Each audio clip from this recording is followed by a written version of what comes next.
if you look at China, it pretty much will, probably the only country that will either hit or overachieve its clean energy goals, which it set itself. Actually, I think it's the only one that will achieve this, the so-called 3 times renewable energy by 2030, right? Which was set out by the COP28 agreement. That was Justin Wu, HSBC's co-head of climate change for Asia Pacific, talking about how China is the one country that is actually on track to meet the international goal of tripling renewable energy capacity by 2030. What makes that even more impressive is the fact that China is the epicenter of manufacturing, birthplace to more than a quarter of the world's stuff. That means the biggest corporations in the world are likely purchasing from small and medium-sized enterprises, or SMEs, in China. Fortunately for the private sector, the Climate Solutions Partnership, or CSP for short, aims to help these SMEs swap out fossil fuels for renewable energy. My name is Wenquan Zhang, your host for today's edition of Turning Up Clean Energy in Asia.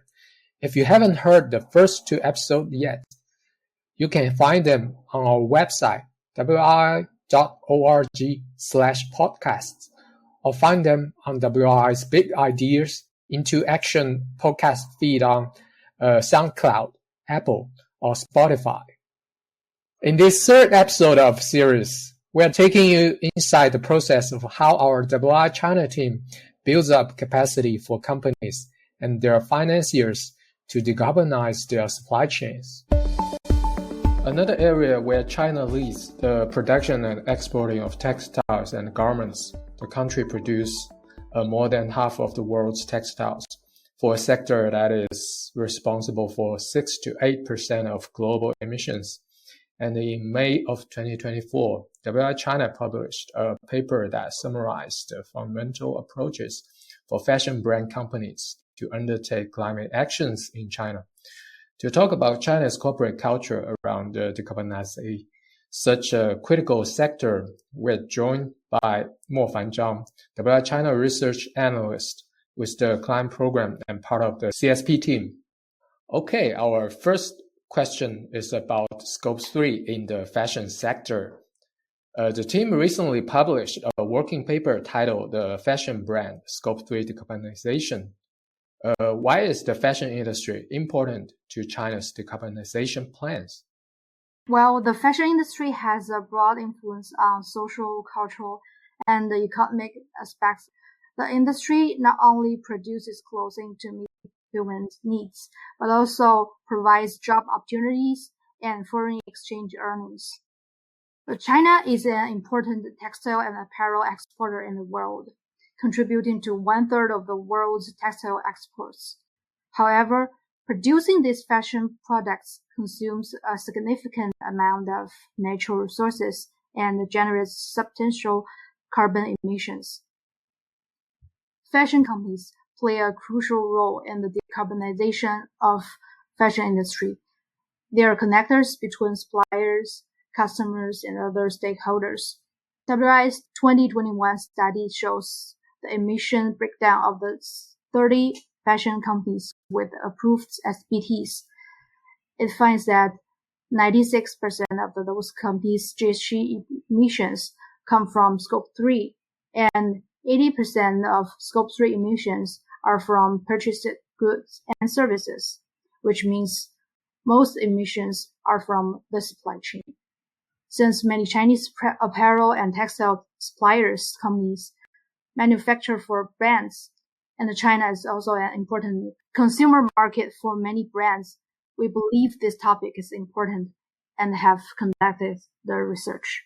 So, aside from the paper, the WRI team recently led a low-carbon transition training for more than 30 apparel and textile companies. What was the main benefit of the in-person training? We held a textile and apparel industry low-carbon transition training workshop in Zhejiang province on May 29th. Because Zhejiang is one of the major textile and apparel manufacturing hubs in China. The main purpose of the training is to provide brands and supply chain companies capacity in the low carbon transition process. So aside from the release of the working paper, we invited experts from local government, utility, industrial association, NGOs, academy, and financial institutions to share their insights on industry development trends, product carbon footprints, green power purchase, clean heat technology, and green finance in this training. Okay. Then what types of external and regulatory pressures do companies face as far as reducing emissions within China? For most Chinese textile and apparel companies, especially those doing business globally, they may face external pressure from their customers because currently many international fashion brands are taking climate actions. They have set their targets and needed to work with their supply chain to achieve them. Aside from the brands' companies' voluntary climate commitments and actions that give pressure to Chinese supply chain companies, international policies also influence the industry's future.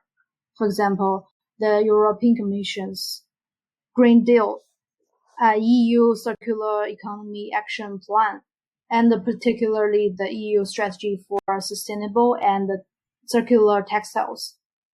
So we talk about the regulatory pressures. Then what are the first steps that a company can take if it wants to join the decarbonization journey? Well, GHG accounting and setting targets are the first steps. It can help companies identify opportunities to reduce emissions and set roadmap for action, and also help companies to think about whether the existing business model can achieve a net zero future. Okay, thank you, Mofan. So I think my last question is, what are the potential opportunities for fashion brands in Scope 3 decarbonization in the future? Currently, companies are mainly take action in upstream of Scope 3, such as improve the energy efficiency, the use of renewable energy, and sourcing green logistics, but fewer actions in the downstream, particularly related to the consumption side and the use phase. So I believe that the circular economy business model is a new opportunities for Scope 3 decarbonization. Brands should consider innovative circular economy business models like rental, resale, repair, recycling, and the upcycling. We know that some international brands have made some trials at circular economy in the international market, but there are not many circular economy business models or consumer-oriented practice from those international brands in the Chinese market. For example, we found that some international brands' Chinese websites do not have as much information about sustainability as their English websites, which cannot help Chinese consumer to get more information about sustainability and promote green consumption. Thank you, Mofan, for your very insightful answers on our textile industry in China, and really appreciate your time. Thank you. Since most of a company's GHG emissions come from its supply chain decarbonizing SMEs, it's paramount for large companies to meet their climate targets. In fact, the Carbon Disclosure Project found that, on average, they are 11 times greater compared to direct activities. Unlike the big corporations that they sell to, SMEs typically have a lot less time, knowledge, and money required to reduce their own emissions. One method for helping speed up the process, forging a strong partnership. We will hear from Decathlon's Sustainability Director for their North Asia zone, Anthony Wei, who worked with our team to pull supplier demand with their vast resources to draw down their Scope 3 emissions through solar power. Also joining us, Terry Yao, Sustainability and Agriculture Development Director of Procurement APAC for Budweiser, another company partnering with WRI to decarbonize their own supply chain. Anthony and Terry, thanks for joining us today. So first round of questions. is for both of you and give listeners a sense of scope of the Scope 3 problem. How much of your company's total GHG emissions come from Scope 3 emissions? And what is the percentage of Scope 3 emissions account for the total value chain emissions? Anthony Wei. Thank you, Wenchen. It's my pleasure to join this podcast. We just issued our latest annual report from Decathlon, and from the report you can see the total value for Scope 3. It's roughly 10.3 million tons of CO2, and it's account for more than 99% for the total CO2 for Decathlon Group. So it's a bigger portion in our footprint. Terry Yao. Thank you, Wenchen, for having me here. I'm Terry from Budweiser APAC. For us, we disclosed our last year's carbon emission in our sustainability reporting at the beginning of this April. So the Scope 3 is about 5.8 million metric tons. And if we look at the percentage-wise, it's around 93% for the total Scope 1, 2, and 3. Similar as most of the company like us, Scope 3 is representing majority of the percentage.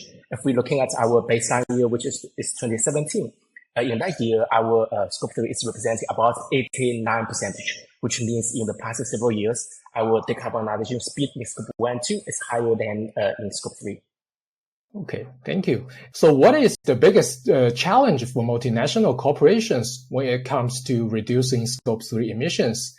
And likewise, what about the primary challenges small companies face, just like the ones in your supply chains, to reduce their own emissions? In the Scope 3, the product sold, it's the biggest part. It's account for around 84% of the total CO2 emission. It's the largest share in our carbon footprint. And I think two major key factors contribute to this CO2. First is involve our design approach to use less material and to use low carbon materials in our product design. And the other part is to decarbonize the manufacturing processes. So as a consequence, the key challenge we are facing is how to engage our supply chain, how to engage our suppliers to decarbonize their manufacturing, to use more renewable energies, to using low carbon manufacturing processes by investing new technology and equipment. I think the energy mix and the maturity of the infrastructure of different countries is quite different, which brings challenges to the multinational companies like us. Like in China, it's quite different with India, Vietnam, Bangladesh, and even the Europe countries. The challenge is different. However, it also brings opportunities to us. With the integration of the sustainability goals into our purchase policies, it guides our purchasing strategy more favor of the countries and the suppliers which have more resources to access and use renewable energies. For example, recently we are accelerating the renewable energy using in China. We team up with 14 industrial partners in Fujian province and signed the aggregated renewable energy power purchase agreement with CGNNE. But today it's still a challenge to replicate our actions in Fujian everywhere. So the challenge ahead can't be solved by Decathlon alone. It's essential to team up with the whole ecosystem stakeholders, in particular with the policymaker, to advance more progress in China energy market. So if we're looking at the carbon emission, Scope 3 in Budweiser APAC, the packaging is representing the majority of parts. Let's say 50% of the carbon emission is coming from the packaging. And around 20 to 25 of the carbon emission is coming from the raw material, including agriculture. And around 20% is coming from the cooling system, which is the consumer and our customers who want to have a cold beer in the summer time like this days. So this is coming from the consumer side, and the slightly 5% is coming from the logistic. So looking at us, the suppliers is representing the majority of the parts of the Scope 3. So as the Budweiser APAC, we're operating in China, Vietnam, South Korea, and India. The 4 countries or 4 BUs are less mature versus the European countries or US. So when we discuss with our supplier how to speed up the decarbonization journey of the Scope 3, we really needed to understanding what is the majority of our supplier and what is the best practice we can share with them. So start from that, we actually established over 10 courses of the training to our suppliers to really help them to understanding what is sustainability, what is carbon. So we start from GHG protocol, SBTi, RE100, CDP. Another things we're talking about is the energy mix. As the 4 BU we run in the business, they are all regulated market, especially we're talking about electricity. So it's not like the free market, we can purchasing electricity in renewable resource, like directly through PPA cover everywhere. So even in China, we're pushing as many as possible in our Scope 1 and 2, which means in our brewery, we reach to 80% at this moment of renewable electricity. But our supplier, they have less information, less awareness, less willing to sign a contract through the PPA to purchasing renewable electricity at this moment. So for us, we can leverage country-wise, but for our supplier, if their footprint is not rich as we having, they may facing the premium cost if we want to sign the PPA. So for me, maturity level of the supplier, including the awareness and the premium cost through the PPA sometimes, and the energy mix across the whole BUs in 4 countries. Okay, thank you both for a very comprehensive reply to this first round of questions. So next round, we will deep dive into the Scope 3 challenges. WRI has supported Decathlon to practice aggregated renewable energy, or RE for short, procurement in Fujian last year. So how did your company decide on aggregated RE demand approach to help suppliers? And what role did WRI play in that decision? In the total CO2 of Decathlon, electricity used to produce our products is the major part. It accounts for 27% of the total CO2 of Decathlon. So driving renewable electricity is one of the key initiatives in our decarbonized strategy. It's more the first step because it's more the low-hanging fruit on this part. We aim to promote use high-quality renewable electricity, such as through the installation of the on-site solar panel, or by entering to the long-term renewable energy contract that meets specific criteria, like you have a good traceability and supporting the new local renewable energy projects. It's like what Terry said. Today, the market in China is not so mature. Our supplier is not having a good awareness. As I introduced in my last question, currently our supplier facing the challenge preliminarily related to the resource and their competence rather than lack of intention. Because through our, the education, through our communication, and through the China government, in recent 3 years, China government pushed a lot.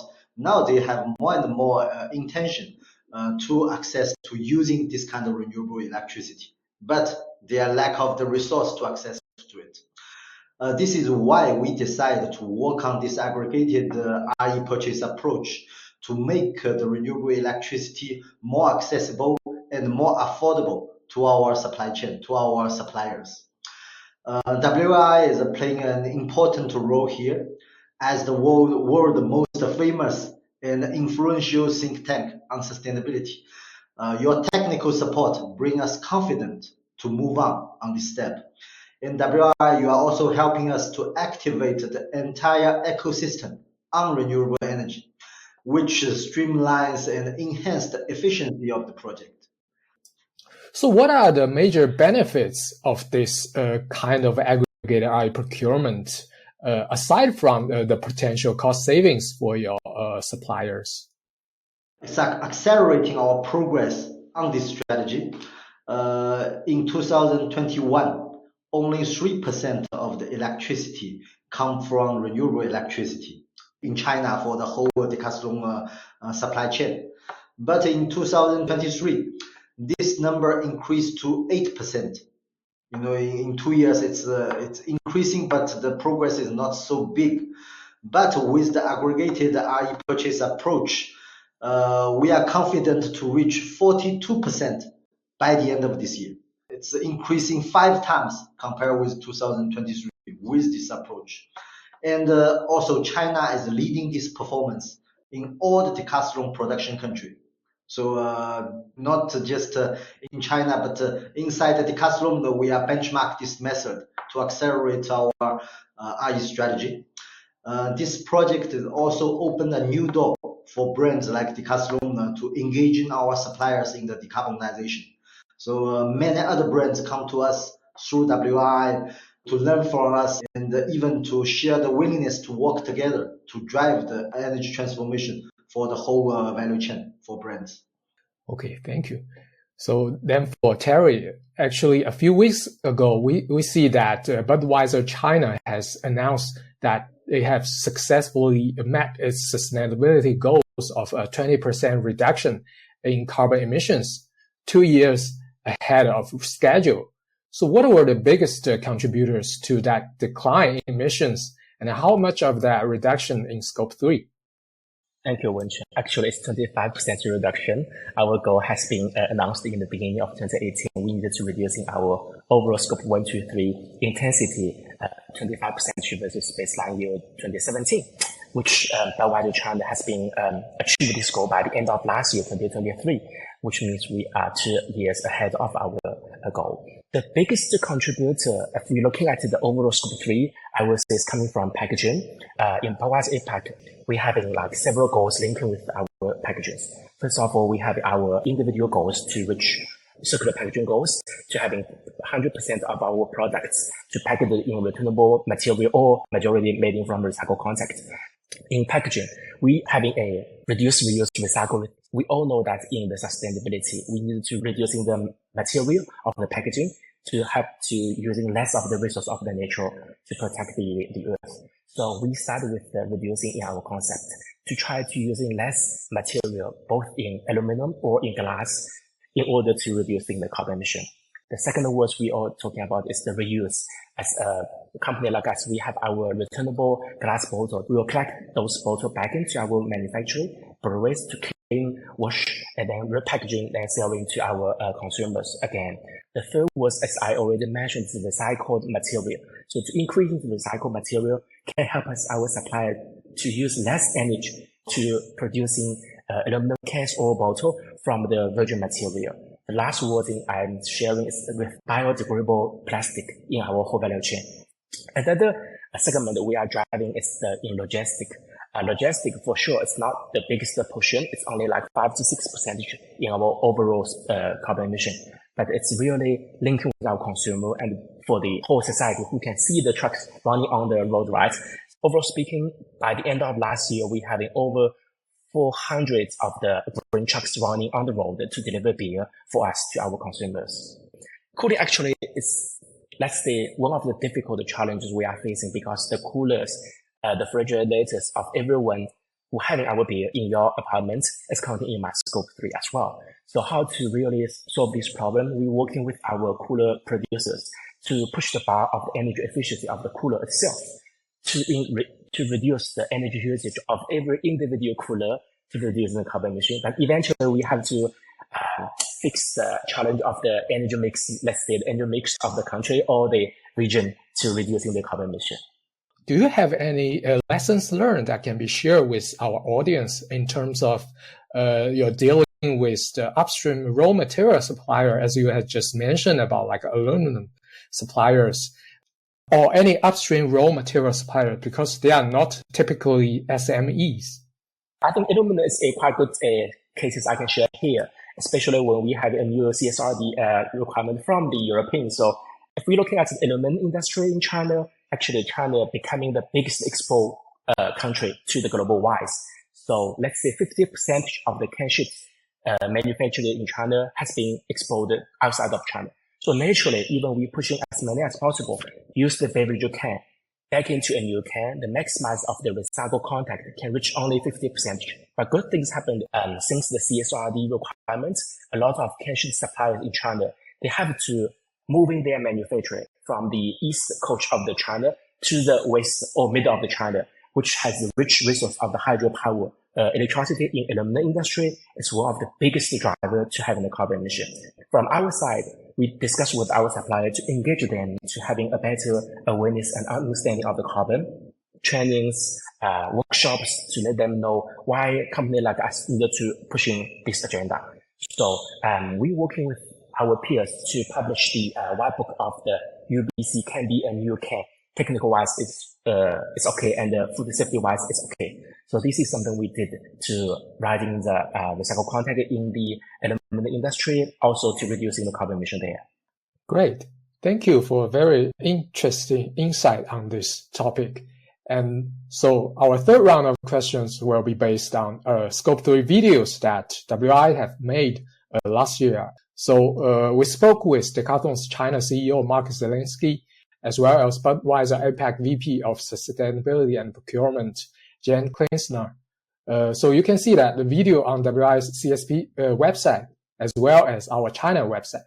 In that video, Mark highlighted the importance of every partner in Decathlon's supply chain, while Budweiser introduced several best practices for corporate sustainability in China. So the question for Anthony is how to manage suppliers and maintain a good partnership when there's a more sustainability relevant KPIs that could disturb your suppliers. Thank you, Wenchen.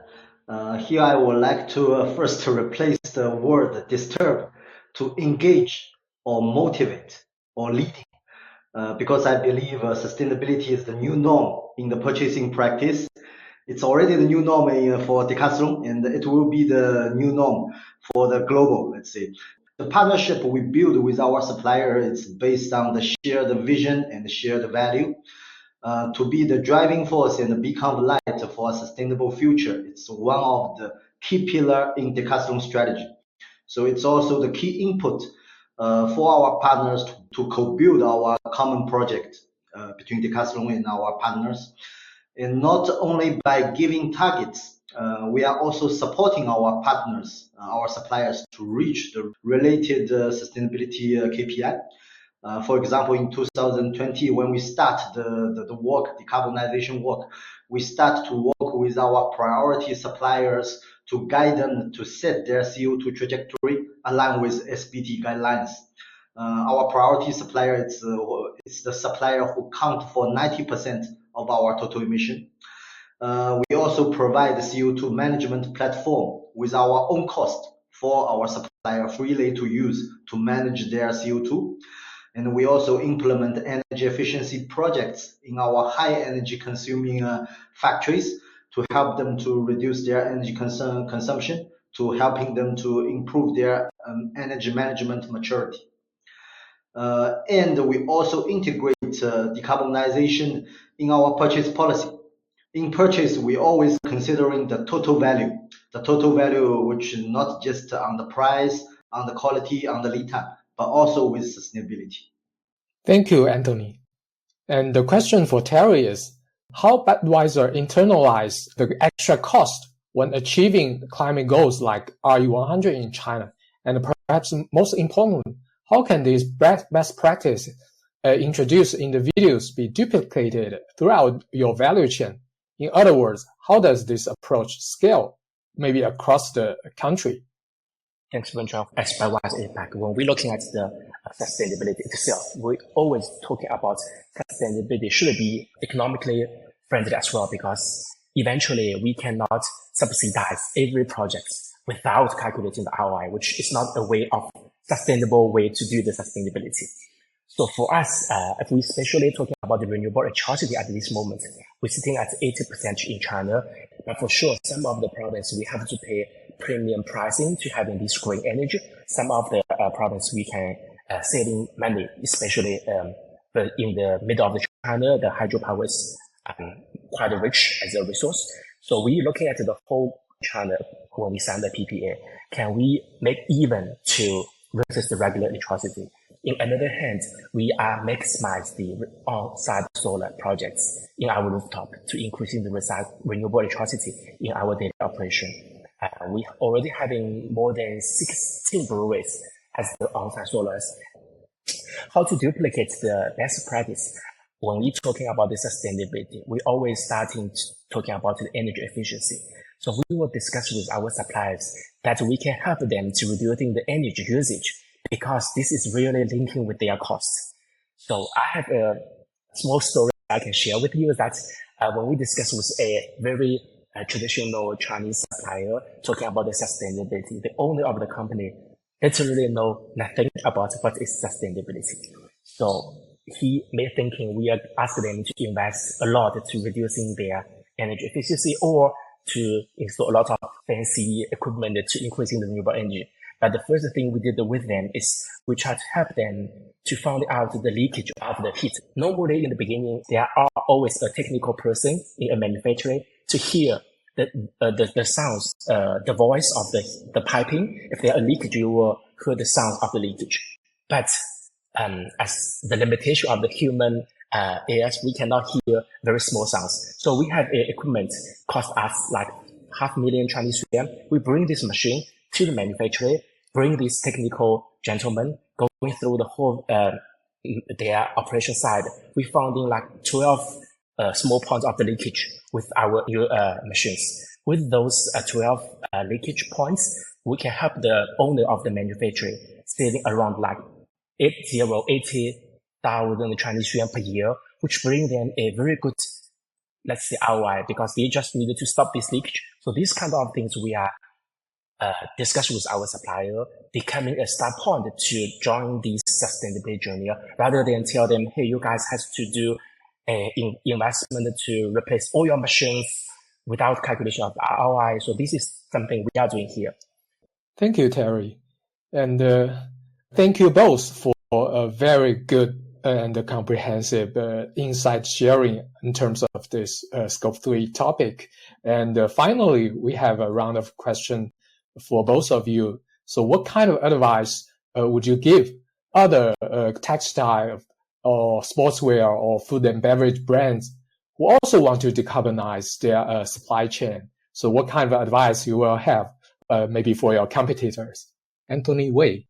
In the sustainability, we don't have competitors. We only have the cooperation, because sustainability is the common goal for all of us.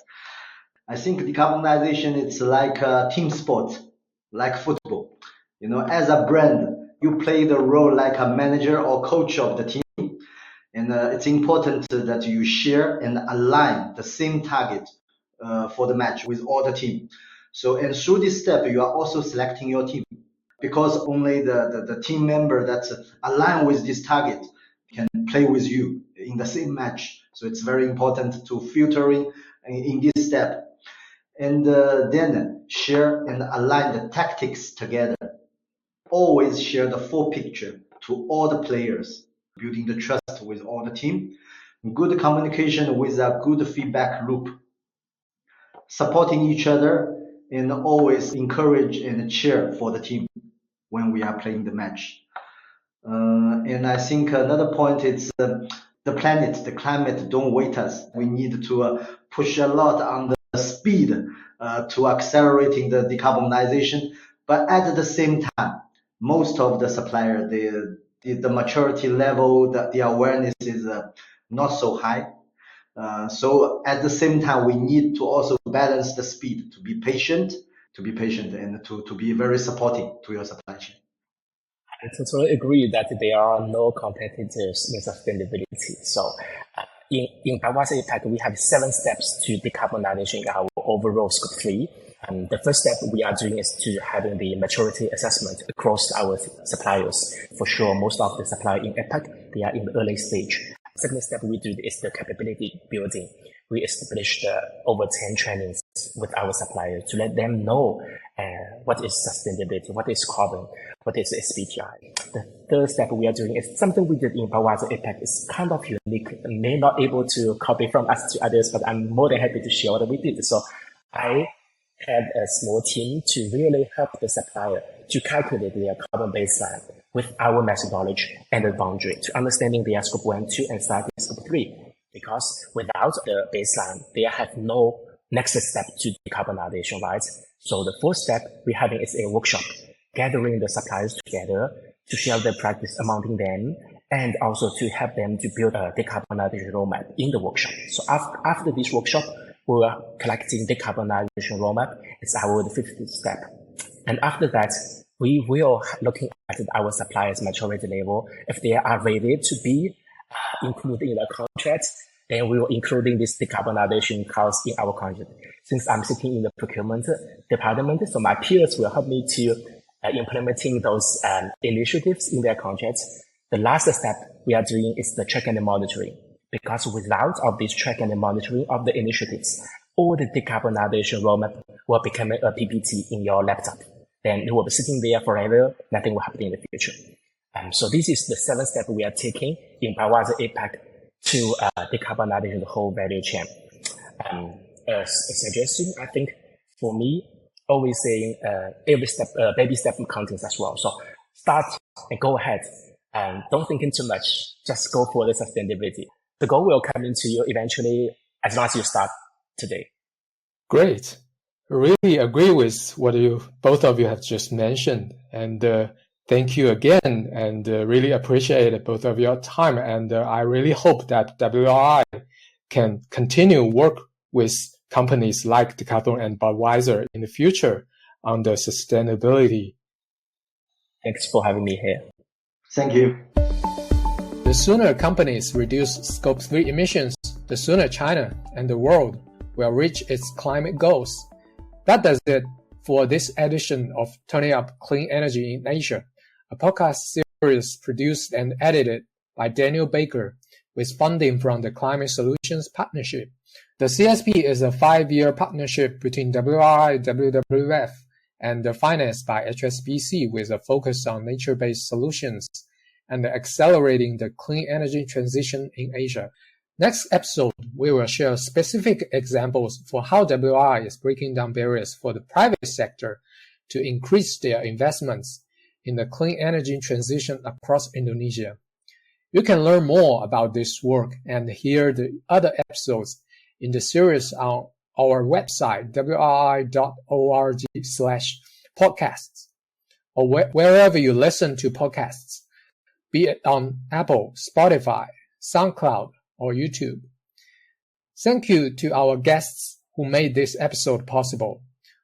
For my colleagues at WRI, my name is Wenquan Zhang. Don't forget to leave us a 5-star rating on whatever podcast platform you listen to this episode on. Every review counts. Thanks for listening.